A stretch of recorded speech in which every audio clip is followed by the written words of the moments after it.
News 10 hidden cameras find there's a lot more than just dancing going on at some of the local night spots.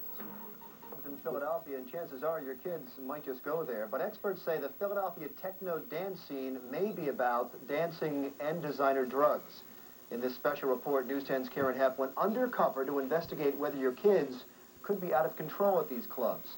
We need to warn you, some of our viewers might find this video disturbing.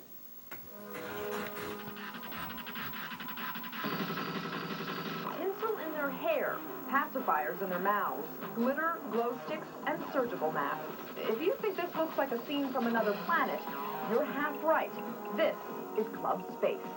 By the end of the night, probably about, I don't know, a fifth of the kids were still dancing, but the rest of the kids were passed out in the corners, sweating. The father of a 15-year-old girl says he heard his daughter was here and came to check it out. He says he was so surprised by what he saw, he emailed us to investigate. He wrote girls were topless, their breasts painted with glitter, and teens offered him K, E, and tabs.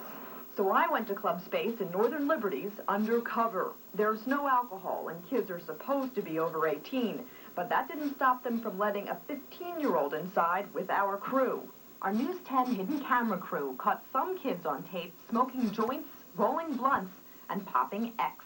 And all night long, kids tried to sell us K and E. Experts say they're synthetic drugs. K is Special K, an animal tranquilizer, and E is ecstasy, or MDMA.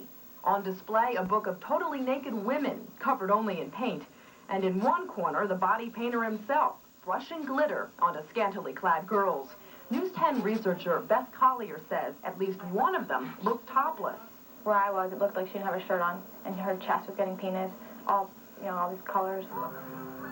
Gina says her wild nights at Space nearly killed her when she was just 17 years old. I'd be sitting on the floor, like, with Coke on one side of me, K on the other side of me, doing it at the same time, you know? And just like, it's just like a big drug party. It took 6 months of rehab to break her addiction. She says E is supposed to be ecstasy, but really, it's hell. I was just eating it like it was candy, and I didn't care. Like, I'd wake up in pain. Like, the next morning, like, my body all aching, and, like, just go back out and do the same thing the next night. Sometimes she'd go to techno dance parties, like this one at Evolution on Delaware Avenue. Look what our hidden cameras found here. Some kids buying ecstasy as fast as they could snort it or pop it. I showed our undercover tapes to teen treatment expert Suzanne Robeson. She explained some raver rituals. Check out the surgical masks. She says some kids may sniff Vicks vapor up from them to make their drug bodies tingle.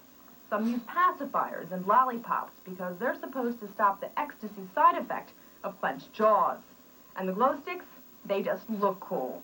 She warns parents, be on the lookout for these drug accessories. I hear a lot of times kids saying, oh, well, I just like the music and I'm just into the scene, and that's just impossible. It's all about drugs.